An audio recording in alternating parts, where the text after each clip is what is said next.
शीर्षक बीरबल और अकबर की बहन की जिद के सामने दरबारियों की सांसें थम गईं। अकबर बीरबल की एक अद्भुत कहानी।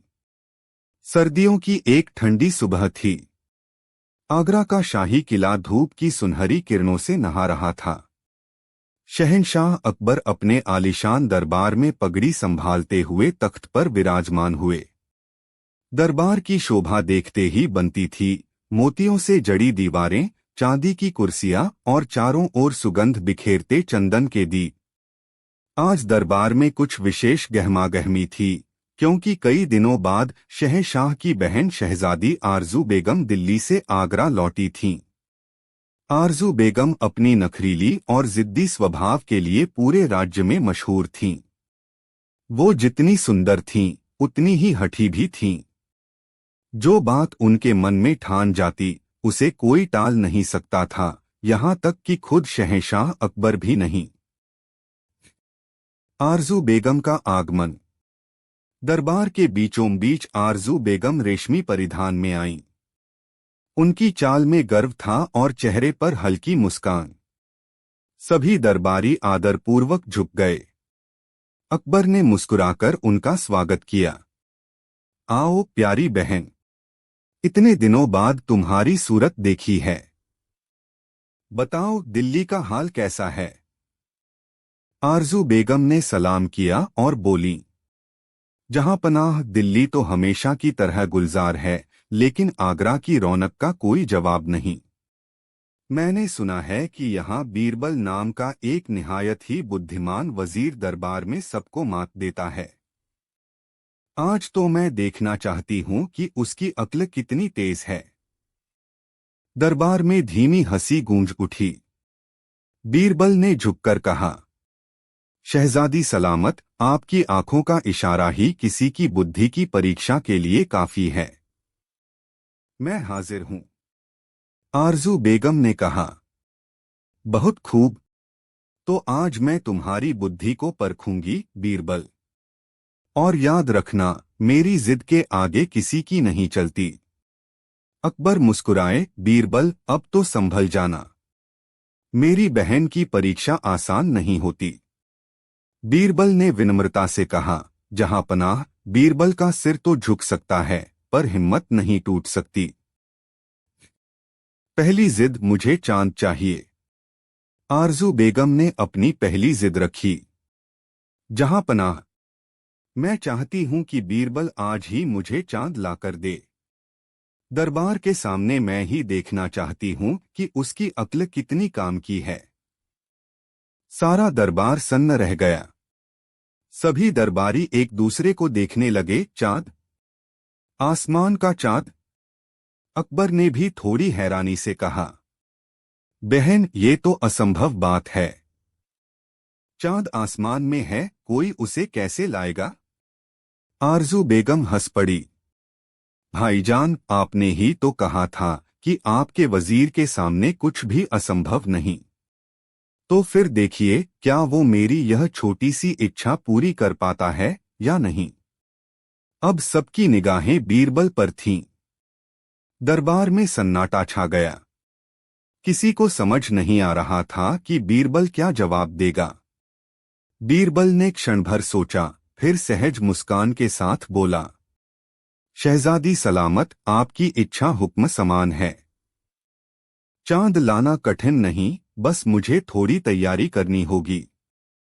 शाम को जब महल की बालकनी में आप खड़ी होंगी, तब मैं आपको चांद ला दूंगा। दरबार में फुसफुसाहट गूंज उठी। कोई कहता, क्या सचमुच वो चांद ला सकता है? कोई बोला, शायद कोई जादू दिखाएगा। अकबर ने मुस्कुराते हुए कहा, ठीक है बीरबल, अगर तुमने ये कर दिखाया तो इनाम मिलेगा, और अगर नहीं कर सके तो मेरी बहन की नाराजगी तुम्हें झेलनी होगी। बीरबल ने झुककर कहा, जहां पनाह, बीरबल ने कभी किसी को निराश नहीं किया, न आज करेगा। बीरबल की बुद्धिमत्ता। शाम ढलने लगी। चांद धीरे धीरे आसमान पर अपना उजाला फैलाने लगा। महल की छत पर आरजू बेगम खड़ी थीं। उन्होंने आदेश दिया था कि बीरबल तुरंत आए और वादा पूरा करे। थोड़ी ही देर में बीरबल आया, अपने साथ एक बड़ा चांदी का थाल, उसमें पानी और कुछ फूल लिए हुए। उसने थाल को आरजू बेगम के सामने रखा और बोला, शहजादी सलामत, झांकिए इस थाल में। आरजू बेगम ने झांका और उनकी आंखें चमक उठीं। पानी में आसमान का चांद साफ झलक रहा था। बीरबल बोला, लीजिए शहजादी, आपके सामने चांद है। मैंने उसे थाल में उतार दिया है। अब ये आपका है। सभी दरबारी अवाक रह गए। अकबर हंसी नहीं रोक पाए। वाह बीरबल, तुमने तो वाकई नाम कर दिया। बहन, अब तो तुम्हारी जिद पूरी हुई। आरजू बेगम मुस्कुरा तो उठीं, पर मन ही मन उन्होंने सोचा, यह तो चतुराई थी, कोई जादू नहीं। मुझे इसे मात देनी होगी। दूसरी जिद, ऐसा फूल लाओ जो कभी मुरझाए नहीं। अगले दिन दरबार सजा। आरजू बेगम फिर से आईं और बोली, जहां पनाह, बीरबल ने कल तो अच्छा खेल दिखाया, लेकिन आज मैं उसे और कठिन चुनौती देती हूं। मैं चाहती हूं कि वो ऐसा फूल लाकर दे जो कभी मुरझाए नहीं। अगर वो सच में अक्लमंद है तो ये भी कर दिखाए। अब की बार दरबारियों की सांसें सचमुच थम गईं। सभी को लगा कि इस बार बीरबल भी चुप रह जाएगा। अकबर ने भी गंभीर होकर कहा, बीरबल, ये तो असंभव है। हर फूल एक दिन मुरझा जाता है। बीरबल ने मुस्कुराते हुए कहा, जहां पनाह, कुछ भी असंभव नहीं होता, बस नजर का अंदाज बदलना पड़ता है। बीरबल ने कहा, शहजादी सलामत, मैं 3 दिन का समय चाहता हूं। उसके बाद मैं ऐसा फूल लेकर आऊंगा जो कभी मुरझाए नहीं। आरजू बेगम बोली, ठीक है बीरबल, 3 दिन बाद अगर तुम वो फूल लेकर नहीं आए तो तुम्हें पूरे दरबार के सामने अपनी बुद्धि का ताज उतारना होगा। बीरबल ने सिर झुकाकर कहा, कबूल है। 3 दिन की परीक्षा। बीरबल ने अगले 3 दिन शहर में घूम घूम कर हर जगह खोज की, बागों में, मंदिरों में, यहाँ तक कि बच्चों के बीच भी।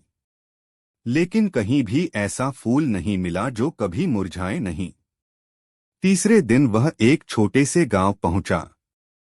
वहां उसने एक बूढ़ी औरत को देखा जो अपने आंगन में तुलसी की पूजा कर रही थी। उसके चेहरे पर अजीब सी शांति थी। बीरबल ने पूछा, माँ, तुम रोज इस पौधे को क्यों पूजती हो? वृद्धा ने मुस्कुराकर कहा, बाबूजी, ये तुलसी का पौधा मेरे विश्वास का प्रतीक है। यह हर दिन नया लगता है क्योंकि इसमें भक्ति बसती है। जिस फूल में श्रद्धा हो वह कभी मुरझाता नहीं। बीरबल की आंखें चमक उठीं। वही जवाब वह ढूंढ रहा था। दरबार में तीसरे दिन दरबार भरा। आरजू बेगम गर्व से बैठी थीं। उन्होंने कहा, बोलो बीरबल, क्या तुम वो फूल लाए जो कभी मुरझाए नहीं? बीरबल ने हाथ जोड़कर कहा, जी शहजादी, ये रहा। उसने एक छोटी सी तुलसी की पत्ती और उसके साथ एक छोटा फूल पेश किया। आरजू बेगम ने हैरानी से पूछा, ये तो साधारण फूल है, ये कैसे नहीं मुरझाएगा? बीरबल बोला, शहजादी, ये फूल किसी बाग से नहीं, श्रद्धा से उपजा है। जब तक इंसान के दिल में भक्ति और सच्चाई रहेगी, ये फूल कभी मुरझाएगा नहीं। जिस चीज में आस्था हो वह अमर हो जाती है। दरबार में एक गहरा सन्नाटा छा गया। फिर ताली की गूंज उठी। अकबर ने प्रसन्न होकर कहा, बीरबल, तुमने फिर से कमाल कर दिया। आरजू बेगम भी कुछ पल तक चुप रहीं, फिर बोली, उस सचमुच तुम्हारी बात में गहराई है, लेकिन मैं अभी हार नहीं मानती। तीसरी जिद, ऐसा इंसान लाओ जो कभी झूठ न बोले। अब आरजू बेगम ने आखिरी और सबसे कठिन जिद रखी। बीरबल, अब तुम मुझे ऐसा इंसान लाकर दिखाओ जो कभी झूठ न बोलता हो। अगर तुम ऐसा कर पाए तो मैं मान लूंगी कि तुम्हारी अक्ल का कोई जवाब नहीं। अकबर ने कहा, बहन, ये तो मुश्किल है। हर इंसान कभी न कभी झूठ बोल ही देता है। बीरबल बोला, जहां पनाह, मैं 3 दिन का और समय चाहता हूं, फिर मैं आपको ऐसा व्यक्ति दिखाऊंगा। सच्चाई की खोज। बीरबल शहर के गलियों में घूमता रहा। वह हर किसी से एक ही सवाल पूछता, क्या तुमने कभी झूठ नहीं बोला? हर कोई हंसकर कहता, कभी न कभी तो बोल ही दिया। आखिरकार वह एक दिन बच्चों के बीच पहुंचा। वहां एक छोटा बच्चा मिट्टी से खेल रहा था। बीरबल ने पूछा, बेटा, तुमने कभी झूठ बोला है? बच्चे ने मासूमियत से कहा, मुझे तो झूठ बोलना आता ही नहीं। बीरबल मुस्कुराया, और अगर झूठ बोल दोगे तो क्या होगा? बच्चा बोला, फिर मां कहेंगी कि भगवान नाराज होंगे। मैं तो भगवान से डरता हूं। बीरबल ने वही बच्चा दरबार में लाने का निश्चय किया। दरबार में बच्चे का सत्य। 3 दिन बाद बीरबल उस बच्चे को दरबार में लेकर आया। आरजू बेगम ने कहा, तो बीरबल, यही है वो इंसान जो कभी झूठ नहीं बोलता? बीरबल ने सिर झुकाकर कहा, जी हां शहजादी, ये एक बच्चा है। इसकी मासूमियत ही इसका सच है। बच्चे के दिल में छल नहीं होता, और जो छल से रहित हो वही सच्चा होता है। आरजू बेगम कुछ पल तक उस बच्चे को देखती रहीं। उसकी आंखों में भोलापन और सच्चाई झलक रही थी। आरजू बेगम की आंखें भर आईं। उन्होंने कहा, बीरबल, तुमने मुझे सिखाया कि सच्चाई, भक्ति और दृष्टिकोण, यही 3 ऐसी बातें हैं जो इंसान को महान बनाती हैं। मैं हार गई बीरबल, लेकिन बहुत कुछ सीख गई। अकबर की प्रशंसा और दरबार की राहत। अकबर गर्व से मुस्कुराए। बहन, अब तो मानो कि बीरबल जैसा बुद्धिमान वजीर किसी दरबार में नहीं। आरजू बेगम हंस पड़ी। भाईजान, मान गई। अब मैं बीरबल की प्रशंसक बन चुकी हूं। अकबर ने आदेश दिया, बीरबल को 100 अशरफिया इनाम में दी जाए, और ये बात इतिहास में दर्ज की जाए कि एक दिन बीरबल ने न सिर्फ चांद उतारा बल्कि भक्ति और सच्चाई की परिभाषा भी बदल दी। दरबार तालियों की गूंज से भर उठा। बीरबल ने विनम्रता से सिर झुकाया। कहानी का संदेश। उस दिन के बाद आरजू बेगम के स्वभाव में भी परिवर्तन आ गया। उनकी जिद अब समझदारी में बदल गई। वे अकबर से बोली, भाईजान, अब मैं समझ गई कि जिद अगर बुद्धि से टकरा जाए तो विनम्रता ही जीतती है। बीरबल ने कहा, शहजादी सलामत, सच्चाई वही है जो दिल में उतर जाए। चांद, फूल और इंसान, तीनों का अर्थ तभी समझ आता है जब हम चीजों को नजर से नहीं, नियत से देखें। अकबर ने दरबार बंद करते हुए कहा, आज बीरबल ने न केवल मेरी बहन की जिद जीती बल्कि दरबारियों को यह भी सिखाया कि असंभव कुछ नहीं अगर बुद्धि में सच्चाई और दृष्टि में विनम्रता हो। दरबारियों की सांसें जो सुबह से थमी थीं, अब राहत की हंसी में बदल गईं। हर कोई बीरबल की प्रशंसा करता न थक रहा था। और इस तरह बीरबल ने फिर एक बार साबित कर दिया कि अक्ल और संयम का जवाब किसी के पास नहीं, चाहे वो शहंशाह की बहन ही क्यों न हो। एक लंबी अकबर बीरबल कहानी। सुबह का वक्त था। आगरा के शाही महल के आंगन में ठंडी हवा बह रही थी। सूरज की सुनहरी किरणें संगमरमर की दीवारों पर चमक रही थीं। आज बादशाह अकबर का दरबार कुछ ज्यादा ही सजा-धजा था। संगीतज्ञ अपनी जगह पर थे, कवि तैयार बैठे थे, और दरबारी साफ सुथरे वस्त्रों में इंतजार कर रहे थे। दरबार में हल्की फुसफुसाहट थी। वजह थी शहजादी आरजू बेगम का आगमन। अकबर की एकलौती बहन, जिनका नखरा और जिद दोनों ही पूरे साम्राज्य में मशहूर थे। वे जहां जाती वहां हुक्म चलता था और उस हुक्म के आगे कोई ना नहीं कह पाता था। शहजादी का आगमन। थोड़ी देर बाद दरबार के दरवाजे खुले और आरजू बेगम अंदर आईं। रेशमी कपड़ों में लिपटी, मोतियों के गहनों से सजी हुई, उनकी आंखों में एक चमक थी और चाल में आत्मविश्वास। सभी दरबारी झुककर सलाम करने लगे। अकबर ने मुस्कुराकर कहा, स्वागत है बहन। दिल्ली की रौनक छोड़कर आज हमारे दरबार में क्या लाया तुम्हें? आरजू बेगम ने कहा, भाईजान, सुना है कि आपके दरबार में बीरबल नाम का एक ऐसा वजीर है जो किसी से नहीं हारता। सब उसकी अक्ल की तारीफ करते हैं। मैं देखना चाहती हूं कि ये बात कितनी सच है। दरबारियों ने एक दूसरे की ओर देखा। अकबर ने हंसते हुए कहा, बहन, तुम तो बीरबल की परीक्षा लेने आई हो, पर याद रखना वो तुम्हारी उम्मीद से ज्यादा चालाक है। बीरबल मुस्कुराते हुए आगे आया और बोला, शहजादी सलामत, अगर आपकी जिद मेरे इम्तिहान से बड़ी नहीं हुई तो यकीन मानिए मैं आपकी हर बात पूरी कर दूंगा।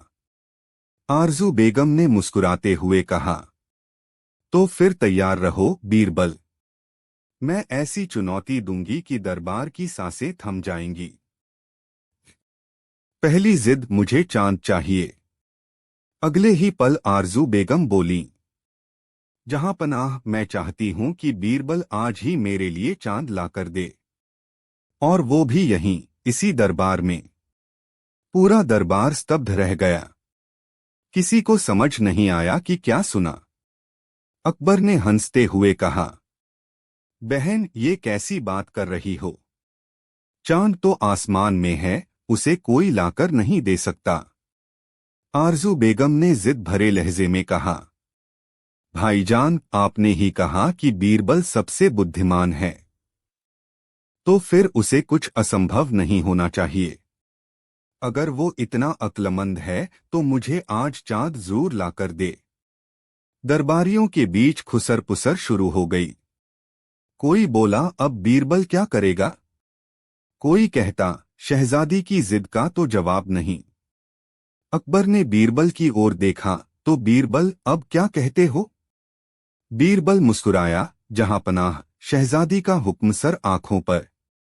शाम को मैं उन्हें उनका चांद पेश कर दूंगा।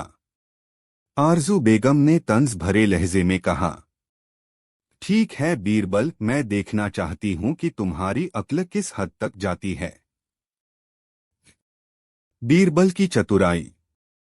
शाम ढल रही थी। महल की बालकनी से आसमान में पूरा चांद दिखाई दे रहा था। आरजू बेगम वहां खड़ी थीं, इंतजार कर रही थीं कि बीरबल आता क्यों नहीं। तभी बीरबल प्रकट हुआ, हाथ में एक चांदी का थाल लिए हुए। उस थाल में पानी भरा था और कुछ चमकते फूल तैर रहे थे। बीरबल ने मुस्कुराते हुए कहा, शहजादी सलामत, झांकिए इस थाल में। आरजू बेगम ने नीचे देखा और चौंक गईं। थाल के पानी में चांद साफ झलक रहा था। बीरबल ने कहा, लीजिए, ये रहा आपका चांद। मैंने उसे पकड़कर थाल में उतार दिया है। अब ये आपका है। दरबारियों ने राहत की सांस ली और कुछ हंसी दबाने लगे। अकबर हंस पड़े, वाह बीरबल, तुम्हारी बुद्धि का जवाब नहीं। आरजू बेगम भी मुस्कुराईं, लेकिन उनके मन में एक नई चुनौती जन्म ले चुकी थी, मुझे इसे किसी न किसी बात में मात देनी ही होगी।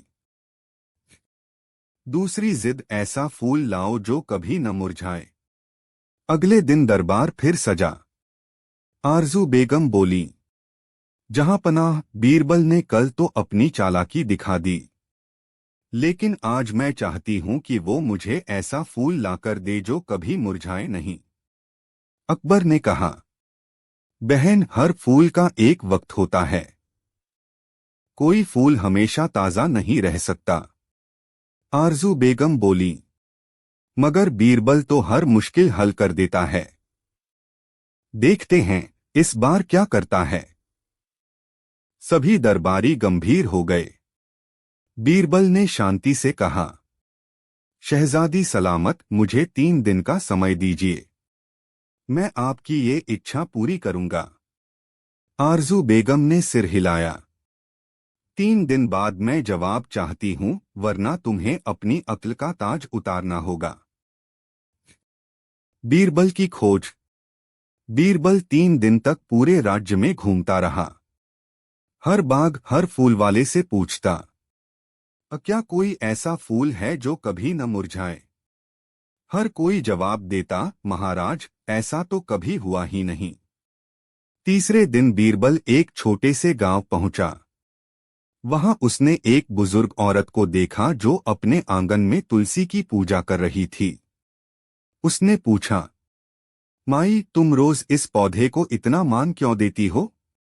बूढ़ी औरत ने कहा, बाबूजी, ये तुलसी हमारे घर की आत्मा है। ये कभी मुरझाती नहीं क्योंकि ये भक्ति का प्रतीक है। जिस फूल में श्रद्धा हो वो अमर हो जाता है। बीरबल के चेहरे पर मुस्कान आ गई। वही जवाब वो ढूंढ रहा था। दरबार में प्रस्तुति। 3 दिन बाद दरबार सजा। आरजू बेगम ने पूछा, तो बीरबल, क्या लाए मेरा अमर फूल? बीरबल ने एक छोटी सी तुलसी की पत्ती और एक फूल पेश किया और बोला, शहजादी, ये रहा वो फूल जो कभी नहीं मुरझाता। आरजू बेगम ने तिरस्कार से कहा, ये साधारण फूल है। इसमें ऐसा क्या है जो अमर है? बीरबल ने कहा, शहजादी, ये फूल भक्ति का प्रतीक है। इसे लोग सच्चे दिल से पूजते हैं। जब तक इंसान के दिल में आस्था रहेगी, ये फूल कभी मुरझाएगा नहीं। शरीर मिट जाता है पर श्रद्धा नहीं। दरबार में गहरा सन्नाटा छा गया। फिर सबकी तालियां गूंज उठीं। अकबर बोले, वाह बीरबल, तुमने सचमुच असंभव को संभव कर दिया। आरजू बेगम भी मुस्कुराईं, बीरबल, तुम्हारी बातों में तर्क है, लेकिन मैं अब भी हार नहीं मानती। तीसरी जिद, ऐसा इंसान लाओ जो कभी झूठ न बोले। अब आरजू बेगम ने कहा, बीरबल, अब मैं आखिरी बार तुम्हें परखना चाहती हूँ। मुझे ऐसा इंसान लाकर दिखाओ जो कभी झूठ न बोलता हो। अगर तुम ये कर दिखाओ तो मैं तुम्हारी अक्ल के आगे सिर झुका दूंगी। दरबारियों की सांसें फिर थम गईं। अकबर ने कहा, बहन, ये तो बहुत कठिन मांग है। कौन इंसान ऐसा है जिसने कभी झूठ न बोला हो? बीरबल ने कहा, जहां पनाह, मैं 3 दिन का समय चाहता हूं। उसके बाद मैं ऐसा व्यक्ति लेकर आऊंगा। 3 दिन की तलाश। बीरबल ने पूरे शहर में ढूंढा। हर व्यापारी, हर सैनिक, हर पुजारी से पूछा, क्या तुमने कभी झूठ नहीं बोला? हर कोई हंसकर जवाब देता, कभी न कभी तो बोल ही दिया। आखिरकार तीसरे दिन वह एक छोटे बच्चे से मिला जो मिट्टी से खेल रहा था। बीरबल ने पूछा, बेटा, तुमने कभी झूठ बोला है? बच्चे ने मासूमियत से कहा, माँ कहती हैं कि झूठ बोलना पाप है, इसलिए मैं कभी नहीं बोलता। बीरबल ने मुस्कुराकर कहा, अगर कभी गलती से बोल दो तो? बच्चा बोला, फिर भगवान नाराज होंगे। मैं नहीं चाहता कि भगवान मुझसे नाराज हों। बीरबल ने वही बच्चा दरबार में ले जाने का निर्णय किया। दरबार में मासूम सच्चाई। 3 दिन बाद दरबार सजा। बीरबल उस बच्चे को लेकर आया। आरजू बेगम ने पूछा, तो बीरबल, क्या यही है वो व्यक्ति जो कभी झूठ नहीं बोलता? बीरबल ने सिर झुकाया, जी हाँ शहजादी। ये बच्चा झूठ नहीं बोलता क्योंकि इसके मन में छल नहीं है। ये सच्चाई से जीता है। आरजू बेगम ने बच्चे से पूछा, बेटा, अगर मैं कहूं कि सूरज रात में निकलता है तो तुम क्या कहोगे? बच्चा बोला, नहीं, सूरज तो दिन में निकलता है। रात में चांद आता है। सारा दरबार ठहाकों से गूंज उठा। अकबर मुस्कुराए, देखा बहन, यही है वो सच्चाई जिसे कोई नहीं झुठला सकता। आरजू बेगम की आंखें भर आईं। उन्होंने कहा, बीरबल, मैं मान गई। असली बुद्धिमानी वो है जो हमें सच्चाई सिखाए, न कि सिर्फ चालाकी। अकबर की प्रशंसा। अकबर ने दरबार में कहा, आज बीरबल ने फिर से साबित कर दिया कि अक्ल और दिल का मेल ही सच्ची बुद्धिमानी है। उसकी हर बात इंसानियत की मिसाल देती है। सभी दरबारी खड़े होकर तालियां बजाने लगे। आरजू बेगम आगे बढ़ी और बोली, भाईजान, मैं अब समझ गई कि आपकी दरबार की असली ताकत तलवार या ताकत नहीं, बल्कि बीरबल की बुद्धि है। अकबर ने हंसते हुए कहा, बहन, अब तुम भी मान गई कि बीरबल से बड़ा अक्लमंद कोई नहीं। आरजू बेगम बोली, हाँ, अब मैं उसकी प्रशंसा करती हूँ। अगर हर राजा के पास ऐसा वजीर हो तो किसी राज्य में अंधकार नहीं रहेगा। अकबर ने आदेश दिया, बीरबल को 100 अशरफिया इनाम में दी जाए और आज का दिन दरबार के इतिहास में दर्ज किया जाए। कहानी का सार। उस दिन के बाद आरजू बेगम की जिद कम हो गई। उन्होंने बीरबल से कहा, तुमने मुझे सिखाया कि जो चीजें असंभव लगती हैं उन्हें समझने का बस नजरिया चाहिए। चांद, फूल और सच्चाई तीनों तो हमारे आसपास ही थे, बस देखने की दृष्टि चाहिए थी। बीरबल ने मुस्कुराते हुए कहा, शहजादी सलामत, बुद्धिमानी का मतलब यही है, जो असंभव लगे उसमें संभावना ढूंढ लेना। अकबर ने दरबार बंद करते हुए कहा, आज बीरबल ने मेरी बहन की जिद जीतकर हम सबको सिखाया कि विनम्रता और विवेक सबसे बड़ी ताकत है। दरबार की दीवारों में वह दिन हमेशा के लिए गूंजता रहा, जब अकबर की बहन की जिद के सामने बीरबल की अक्ल ने इतिहास रच दिया। और पूरे दरबार की सांसें जो थम गई थीं, आखिर में मुस्कान में बदल गईं। शीर्षक, अकबर की बहन की जिद, जब दरबारियों की सांसें थम गईं और बीरबल की बुद्धि चमक उठी। अकबर, बीरबल की विस्तृत कहानी। आगरा का शाही महल उस सुबह कुछ खास रौनक से भरा था। सोने चांदी से जड़े दरबार के फर्श पर संगमरमर की चमक दूर तक फैल रही थी। दीवाने खास में परिंदों की चहचहाहट के बीच बादशाह अकबर अपने शाही तख्त पर विराजमान थे। उनके चारों ओर दरबारी बैठे थे, कोई अक्ल के दावपेंच दिखाने को उत्सुक तो कोई शहंशाह की तारीफ करने को तैयार। लेकिन आज के दरबार की फिजा कुछ अलग थी। दरबारी फुसफुसा रहे थे, आज शहजादी आरजू बेगम आगरा लौट रही हैं। हाँ, वही जो जिद के लिए मशहूर हैं। सुना है कोई भी उनकी बात टाल नहीं सकता। अकबर की बहन आरजू बेगम रूप में रानी, स्वभाव में आग। वे जितनी सुंदर थीं, उतनी ही जिद्दी भी। किसी बात पर ठान जाती तो फिर उसे पूरा किए बिना चैन नहीं लेती। और आज लंबे समय बाद वो दिल्ली से आगरा लौट रही थीं। शहजादी का आगमन। कुछ ही देर में दरबार के दरवाजे खुले। सुगंधित धूप की लहरों के बीच आरजू बेगम अंदर आईं। उनकी चाल में नजाकत थी, पर आंखों में गर्व। हर दरबारी झुक गया। अकबर ने मुस्कुराते हुए कहा, स्वागत है बहन। इतने दिन बाद आज दरबार में रौनक आई है। दिल्ली का हाल बताओ। आरजू बेगम बोली, दिल्ली तो ठीक है भाईजान, लेकिन मैंने आगरा के दरबार की बहुत बातें सुनी हैं। सब कहते हैं कि यहाँ बीरबल नाम का वजीर है जिसकी अक्ल के आगे कोई नहीं टिकता। मैं देखना चाहती हूँ कि ये बातें सच हैं या बस अफवाह। दरबार में हल्की हंसी गूंज उठी। अकबर ने कहा, बहन संभल जाओ। बीरबल से उलझना आसान नहीं।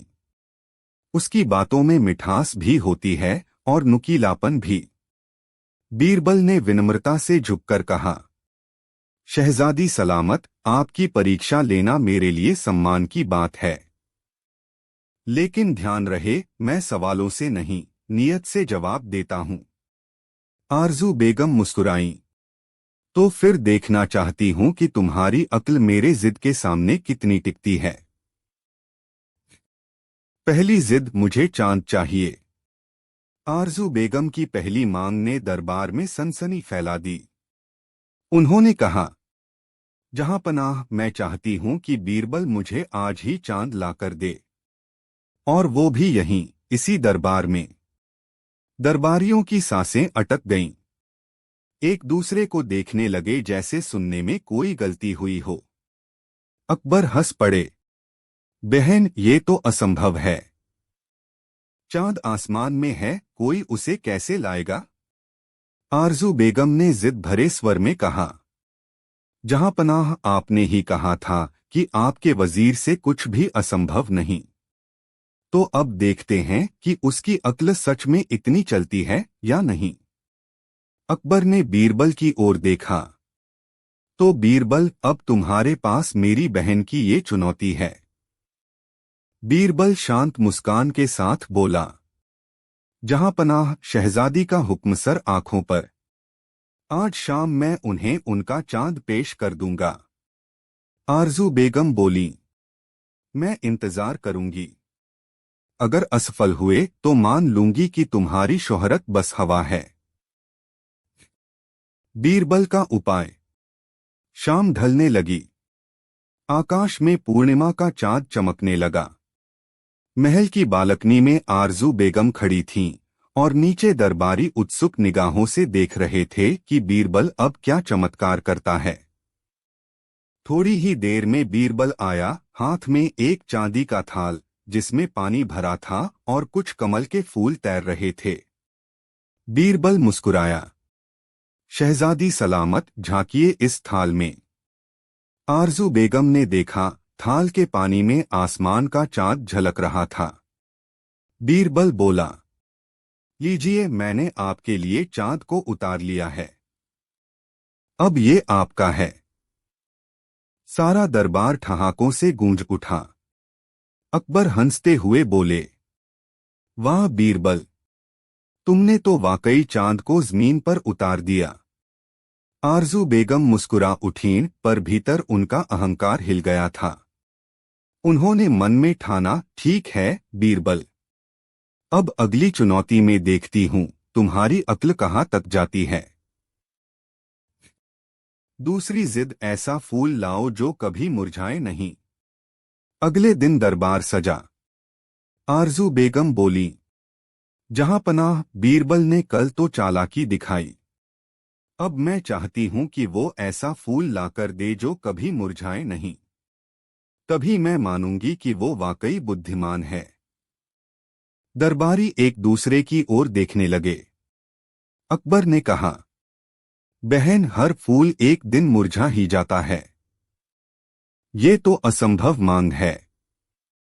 आरजू बेगम बोली, फिर तो बीरबल की ख्याति झूठी साबित होगी। बीरबल ने शांति से कहा, शहजादी सलामत, 3 दिन का समय दीजिए।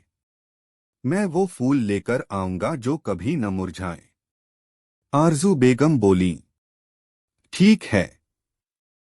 अगर न लाए तो अपनी अक्ल का ताज उतार देना। 3 दिन की तलाश। बीरबल अगले 3 दिन शहर, बाग, मंदिर और गांवों में घूमता रहा। हर जगह एक ही सवाल पूछता, क्या कोई ऐसा फूल है जो कभी न मुरझाए? हर कोई हंसकर कहता, नहीं हुजूर, ऐसा तो कभी हुआ नहीं।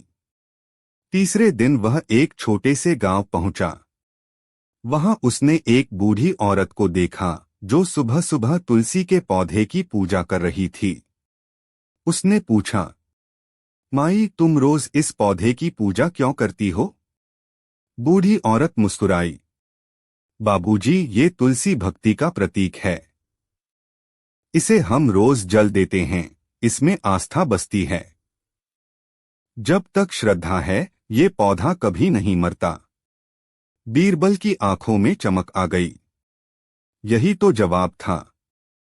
दरबार में तीसरे दिन 3 दिन बाद दरबार फिर सजा।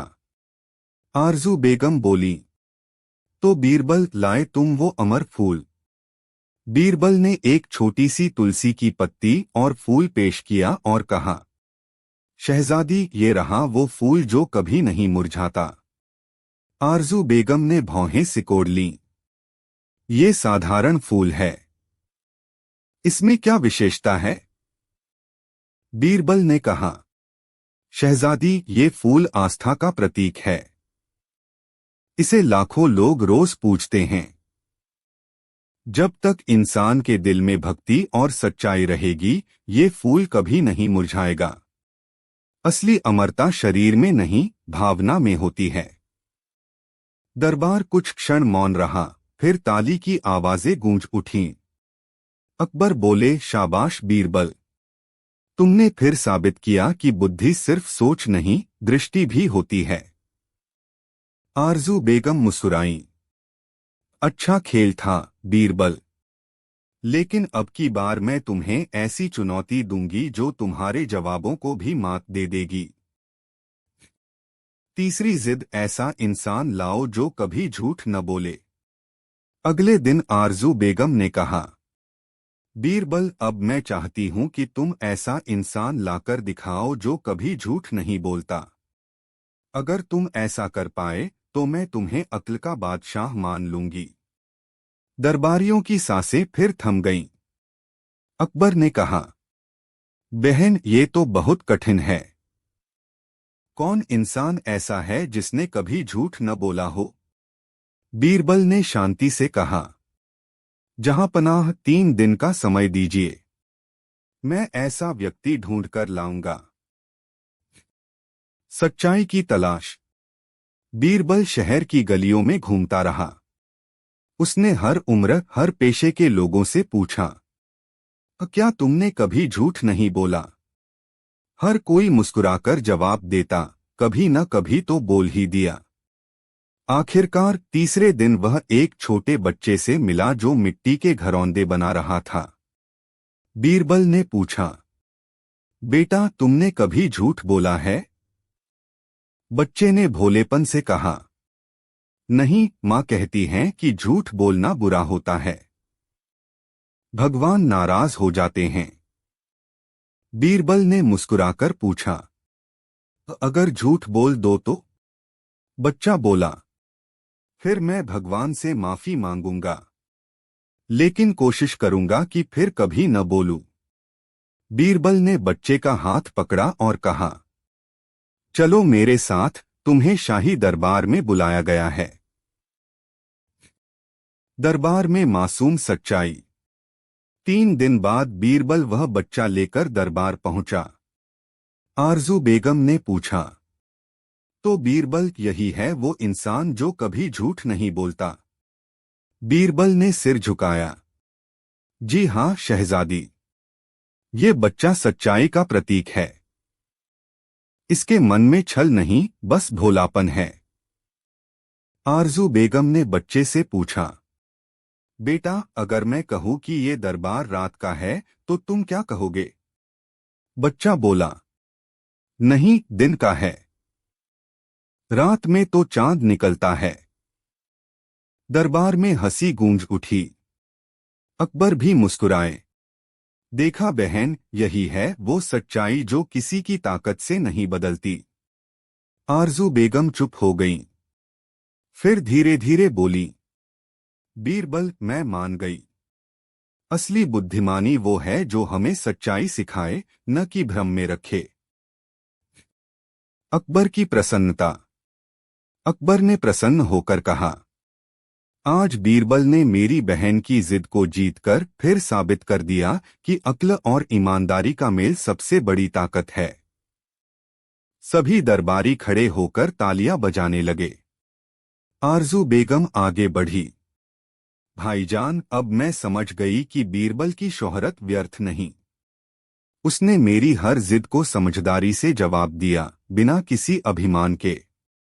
अकबर ने आदेश दिया, बीरबल को 100 अशरफिया और चांदी का हार इनाम में दिया जाए और आज की तारीख इतिहास में दर्ज की जाए कि बीरबल ने चांद, फूल और सच्चाई को एक ही सूत्र में बांध दिया।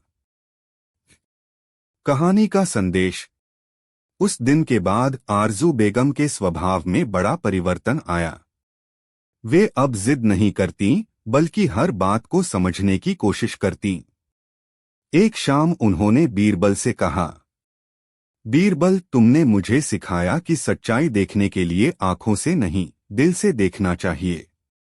चांद की रोशनी, फूल की भक्ति और बच्चे की सच्चाई तीनों ने मुझे विनम्र बना दिया। बीरबल ने कहा, शहजादी सलामत, जब बुद्धि विनम्रता से मिले तो असंभव भी संभव हो जाता है। आपकी जिद ने हमें यही सिखाया कि प्रश्न कठिन हो सकते हैं, पर उत्तर हमेशा सरलता में छिपा होता है। अकबर ने दरबार बंद करते हुए कहा, आज मेरे राज्य को समझ, करुणा और सच्चाई का पाठ मिला है। बीरबल की अक्ल को सलाम। दरबारियों की सांसें जो सुबह से थमी थीं, अब राहत और हंसी में बदल गईं। हर ओर एक ही नाम गूंज रहा था, बीरबल। और इस तरह अकबर की बहन की जिद के सामने बीरबल की बुद्धि ने फिर एक नया इतिहास लिख दिया। जहां असंभव को उसने मुस्कुराहट से जीता और सत्य को इंसानियत से सजाया। अकबर बीरबल की कहानी। आगरा का मौसम उस दिन कुछ निराला था।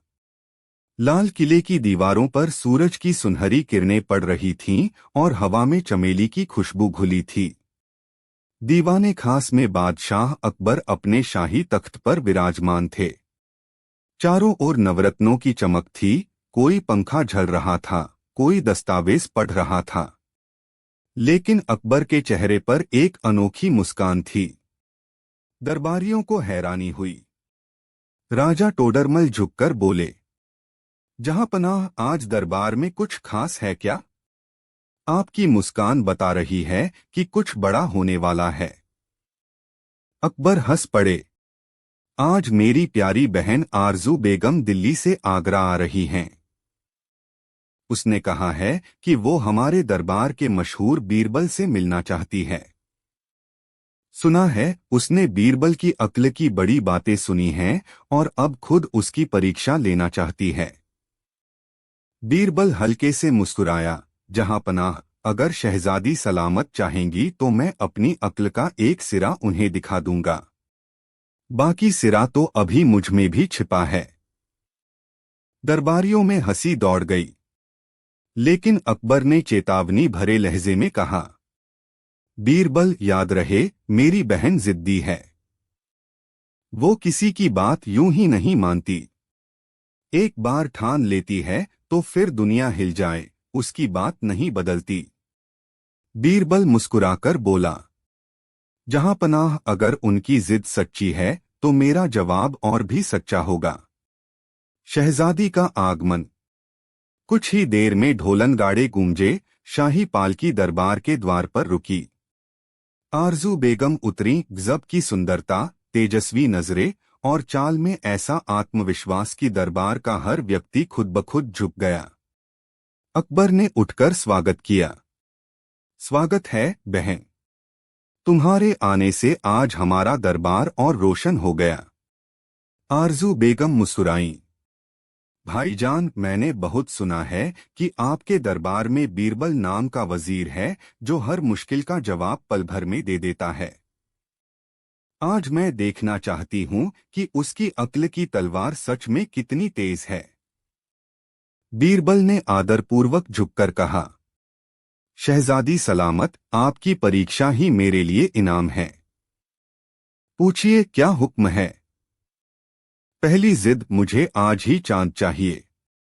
आरजू बेगम ने मुस्कराते हुए कहा, बीरबल, अगर तुम्हारी अक्ल सच में अद्भुत है तो मुझे आज ही चांद लाकर दो, और वो भी यहीं, इसी दरबार में। दरबार में सन्नाटा छा गया। सबने एक दूसरे की ओर देखा। राजा टोडरमल बुदबुदाए, अब की बार तो बीरबल की बुद्धि भी डूब जाएगी। अकबर ने भी हंसते हुए कहा, बहन, ये तो असंभव है। चांद आसमान में है, कोई इंसान उसे कैसे ला सकता है? आरजू बेगम बोली, तो फिर मैं मान लूंगी कि बीरबल की ख्याति केवल बातों में है। बीरबल शांति से बोला, शहजादी सलामत, आपका आदेश मेरे सिर माथे। आज शाम तक आपको आपका चांद मिल जाएगा। आरजू बेगम हंस दी। देखते हैं ये कैसे चमत्कार करते हैं। बीरबल की योजना। शाम ढलने लगी। आकाश में पूर्णिमा का चांद उभर आया। महल के बाग में रंगीन दिए जलाए गए। आरजू बेगम बालकनी में खड़ी थीं, दरबारी नीचे इकट्ठे थे। सबकी नजर बीरबल पर थी। थोड़ी देर बाद बीरबल आया, हाथ में चांदी का थाल लिए हुए, जिसमें साफ पानी भरा था। उसने दरबार के बीच थाल रखा और कहा, शहजादी सलामत, देखिए आपका चांद।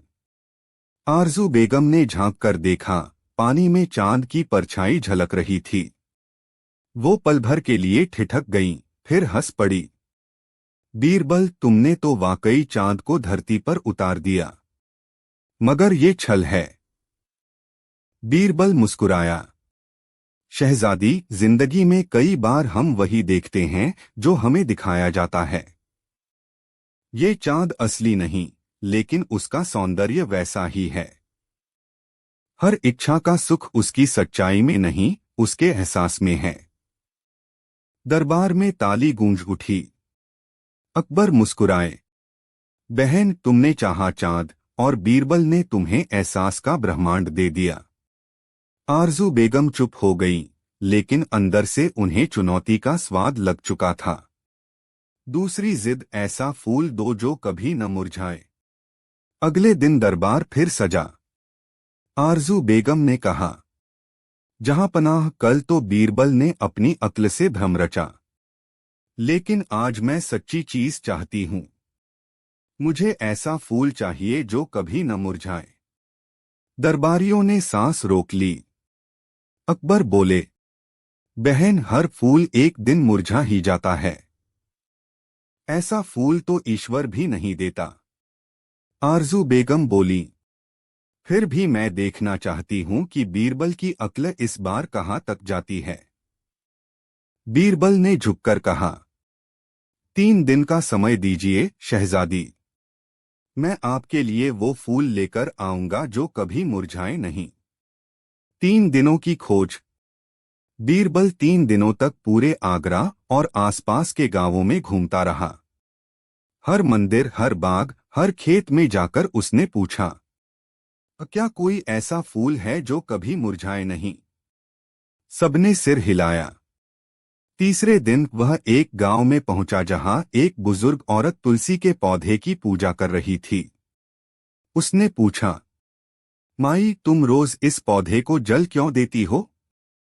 बुजुर्ग औरत मुस्कुराई, बाबूजी, ये तुलसी भगवान की देन है। ये कभी नहीं मुरझाती अगर इसे सच्ची श्रद्धा से सींचा जाए।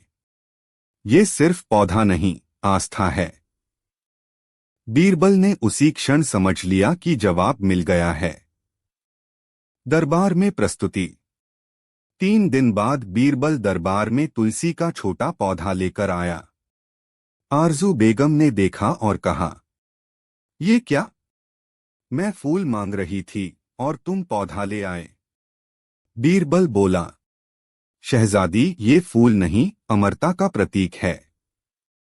ये कभी नहीं मुरझाता, क्योंकि इसमें आस्था का रस बहता है। जिस दिन इंसान की श्रद्धा सूख जाएगी, उस दिन ही ये मुरझाएगा।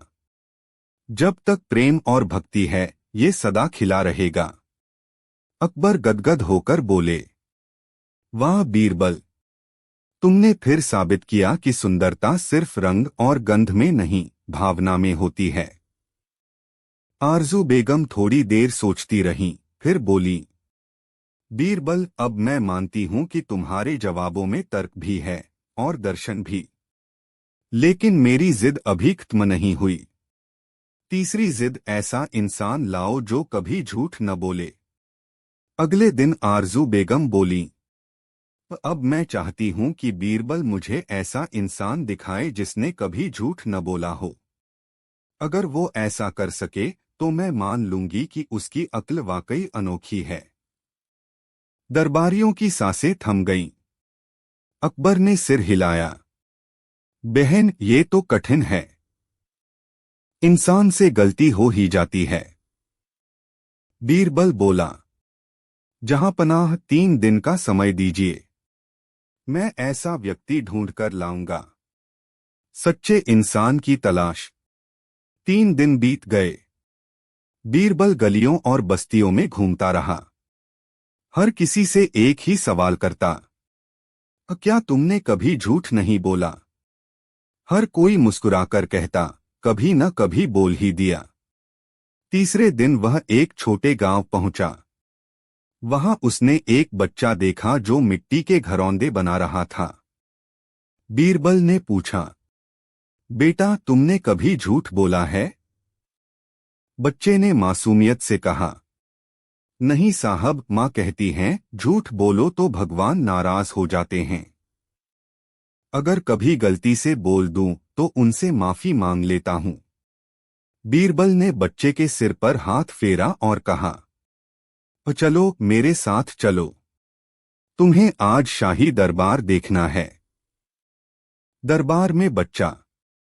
अगले दिन दरबार सजा। सबकी नजरें बीरबल पर थीं, जो उस बच्चे को लेकर आया था। आरजू बेगम ने पूछा, तो बीरबल, यही है वो इंसान जो कभी झूठ नहीं बोलता? बीरबल बोला, जी हाँ शहजादी। सच्चाई बचपन में जन्म लेती है और दुनिया की चतुराई में खो जाती है। ये बच्चा उस सच्चाई का जीवित रूप है। आरजू बेगम ने बच्चे से पूछा, बेटा, अगर मैं कहूं कि ये दरबार रात का है तो तुम क्या कहोगे? बच्चा बोला, नहीं, दिन का है। रात में तो सूरज नहीं होता। दरबार में ठहाका गूंज उठा। अकबर भी हंसे। देखा बहन, यही है वो सच्चाई जो न डरती है न झुकती है। आरजू बेगम मुस्कुराईं। बीरबल, तुम्हारे जवाबों में जादू है। तुमने मेरी हर जिद को बुद्धि और करुणा से हराया है। बीरबल की सीख।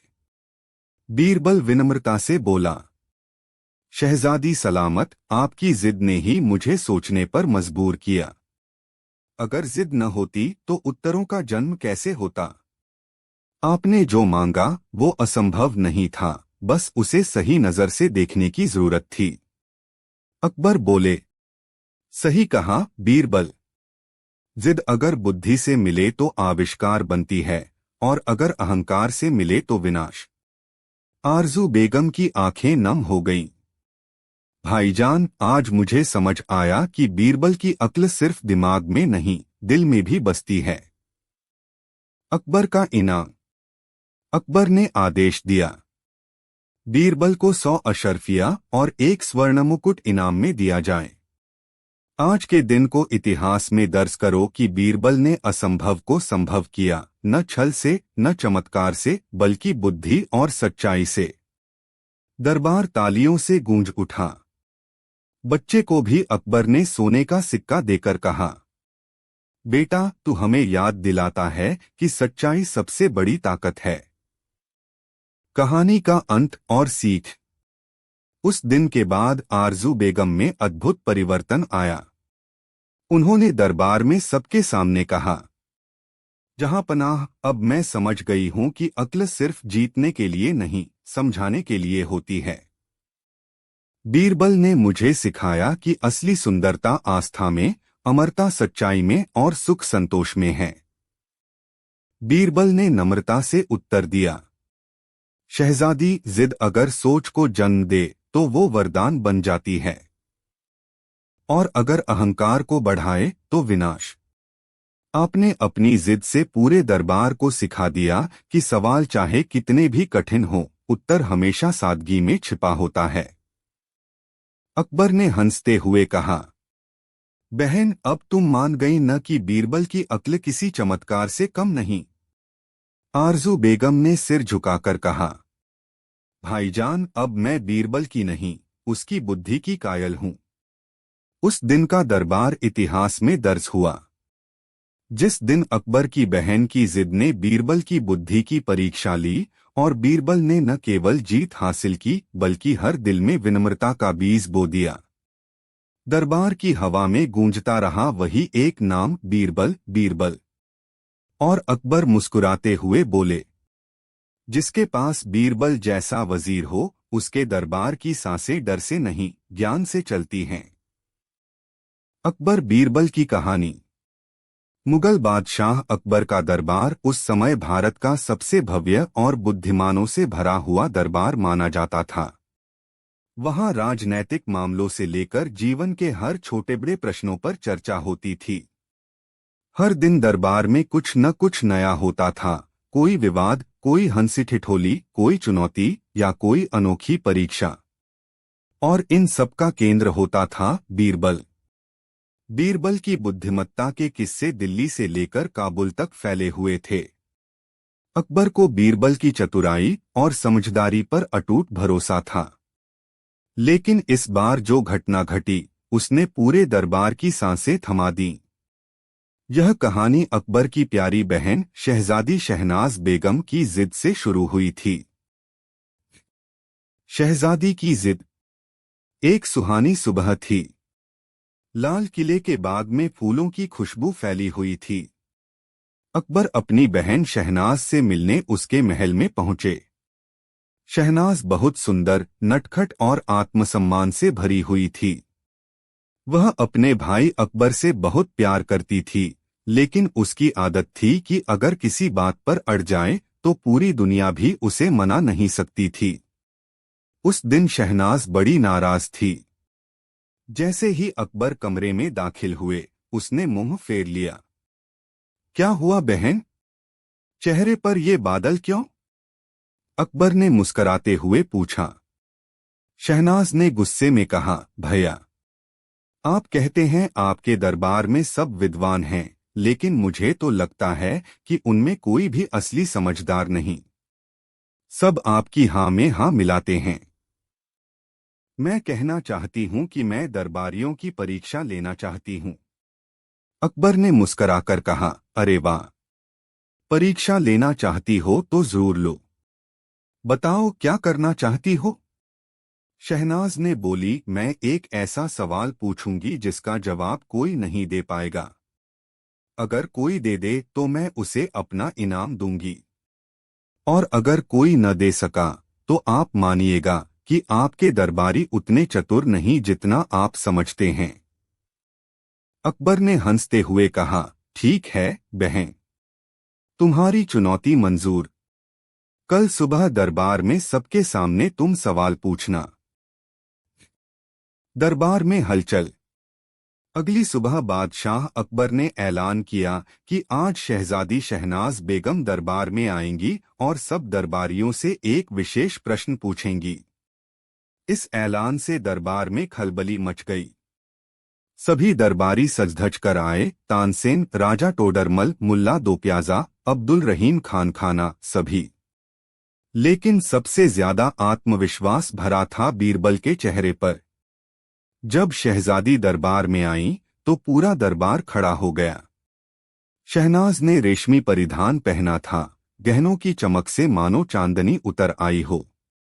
उसने अकबर की ओर देखा और मुस्कुराकर कहा, भैया, आज मैं दरबार में सबकी अक्ल की परीक्षा लेने आई हूं। अकबर ने सिर हिलाया, बहन, दरबार तुम्हारा है, पूछो अपना सवाल। शहनाज का अजीब सवाल।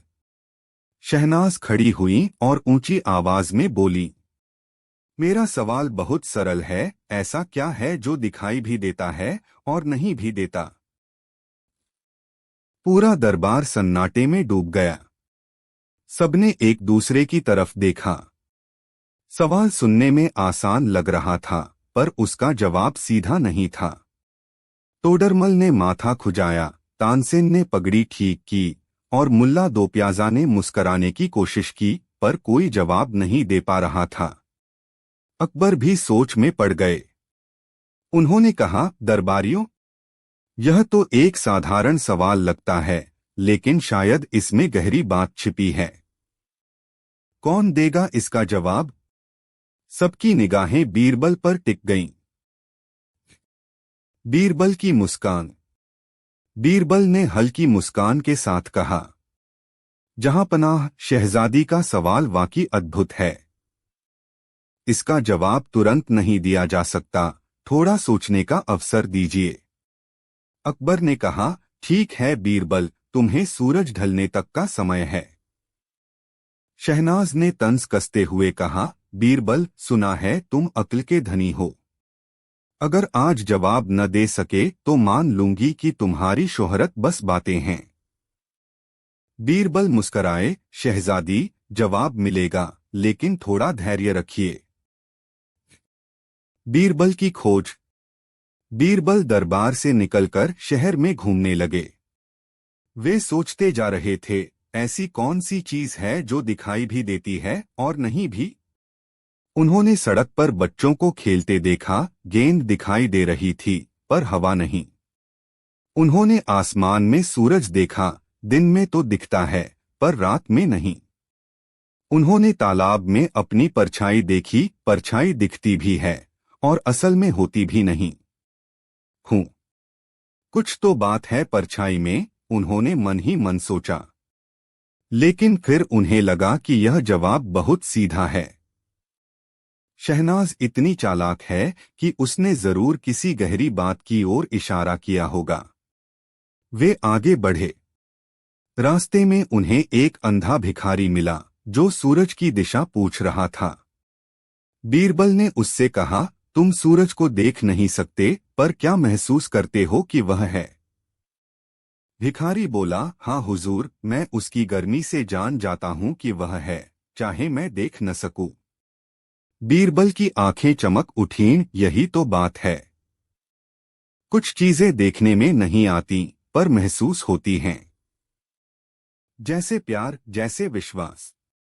उन्होंने मन में कहा, अब मैं समझ गया, शहनाज का सवाल केवल देखने से नहीं, समझने से जुड़ा है। दरबार में वापसी। सूरज ढलने को था। बीरबल दरबार में लौटे। शहनाज और अकबर दोनों उत्सुकता से उनकी प्रतीक्षा कर रहे थे। अकबर ने कहा, बीरबल, वक्त पूरा हो गया। क्या तुम्हारे पास जवाब है? बीरबल ने झुककर सलाम किया और बोला, हाँ जहांपनाह है। शहनाज ने कहा, तो बताओ, क्या है ऐसा जो दिखाई भी देता है और नहीं भी? बीरबल ने शांत स्वर में कहा, शहजादी, वह चीज है सत्य, सच। सत्य दिखाई भी देता है और नहीं भी। पूरा दरबार सन्न रह गया। शहनाज ने भौहें चढ़ाई, कैसे? बीरबल ने समझाया, जब कोई सच्चा व्यक्ति होता है, उसका व्यवहार, उसकी नीयत, उसके कर्म में सत्य झलकता है, यानी वह दिखाई देता है। लेकिन कभी कभी सत्य छिपा रहता है, झूठ की परतों में, तब वह दिखाई नहीं देता, लेकिन फिर भी होता है। अकबर ने ताली बजाई, वाह बीरबल, क्या जवाब है? पर शहनाज अब भी संतुष्ट नहीं थी। उसने कहा, बात तो सुंदर है, लेकिन मैं इससे पूरी तरह सहमत नहीं हूं। मैं एक और परीक्षा लेना चाहती हूं। दूसरी चुनौती। अब पूरा दरबार चौंक गया। शहनाज बोली, अगर बीरबल सचमुच इतना चतुर है, तो मैं इसे एक असली चुनौती देती हूं। इसे अगले 3 दिन में मुझे हंसाना होगा, चाहे मैं हंसना चाहूं या नहीं। अगर यह न कर सका, तो मैं मानूंगी कि इसकी अक्ल सिर्फ बातों की शोभा है। अकबर ने कहा, बहन, ये तो बहुत कठिन शर्त है। तुम जानती हो, जब तुम जिद कर लो तो खुदा भी पीछे हट जाए। शहनाज बोली, हाँ, लेकिन मैं देखना चाहती हूं कि इस बीरबल में कितना दम है। बीरबल ने मुस्कराकर कहा, जहां पनाह, चुनौती स्वीकार है। पहला दिन राजमहल का मेला। पहले दिन बीरबल शहनाज के महल के बाहर एक छोटा मेला लगवा देता है। वहां जोकर, कठपुतलियां, बाजीगर सब आते हैं। शहनाज खिड़की से सब देखती है, पर उसके चेहरे पर कोई मुस्कान नहीं। बीरबल खुद जोकर बनकर आता है, मूंछों में रंग लगाकर अजीब आवाज में कहता है, हे शहजादी, अगर आप मुस्करा दें तो मैं अकबर के सारे कर माफ करा दूं। शहनाज अपनी मुस्कान दबा लेती है। बीरबल झुककर कहता है, लगता है शहजादी का दिल लोहे का है। पर कोई असर नहीं। दूसरा दिन चालाक योजना। दूसरे दिन बीरबल ने महल में एक नकली मुकदमा लगवाया। एक बकरी के मालिक और एक माली के बीच झगड़ा करवाया गया। दोनों ने दावा किया कि बकरी उनकी है। शहनाज को यह दृश्य दिखाया गया। बीरबल ने कहा, शहजादी, अब आप ही न्याय करें। शहनाज गंभीर मुद्रा में बोली, मुझे इससे क्या। तब बीरबल बोला, मुझे लगता है बकरी तुम्हारी है, क्योंकि जैसे तुम जिद करती हो, यह भी बिना घास के नहीं मानती। पूरा दरबार ठहाके लगाने लगा। शहनाज का चेहरा गुस्से और हंसी के बीच झूल गया, पर उसने होंठ दबा लिए। अभी नहीं बीरबल, उसने कहा। तीसरा दिन बुद्धि का कमाल। तीसरे दिन बीरबल ने कुछ अलग करने की ठानी। वह शहनाज के कमरे में गया और बोला, शहजादी, मैंने सुना है कि आपसे सुंदर कोई नहीं, लेकिन अफसोस, आपकी जैसी सुंदरता चांद में नहीं। शहनाज ने गर्व से कहा, वो तो है। बीरबल बोला, पर फर्क यह है कि चांद में तो दाग हैं और आप में तो, हाँ, दागों की पूरी फौज है। शहनाज ने चौंककर आईने में खुद को देखा। उसके चेहरे पर फूल की पंखुड़ियां चिपकी हुई थीं, जो बीरबल ने पहले ही कमरे में रखी थीं। वह अपनी शक्ल देखकर जोर से हंस पड़ी। पूरा दरबार तालियों से गूंज उठा। अकबर ने मुस्कराते हुए कहा, बहन, अब तो तुम्हें मानना पड़ेगा कि बीरबल सबसे अनोखा है। शहनाज की स्वीकारोक्ति। शहनाज ने हंसते हुए कहा, बीरबल, तुम सच में कमाल के इंसान हो। तुमने न सिर्फ मुझे हंसाया, बल्कि मुझे यह भी सिखाया कि अक्ल और विनम्रता का मेल ही सबसे बड़ी ताकत है। मैंने सोचा था तुम घमंडी होगे, पर तुमने मुझे अपने विनोद से जीत लिया।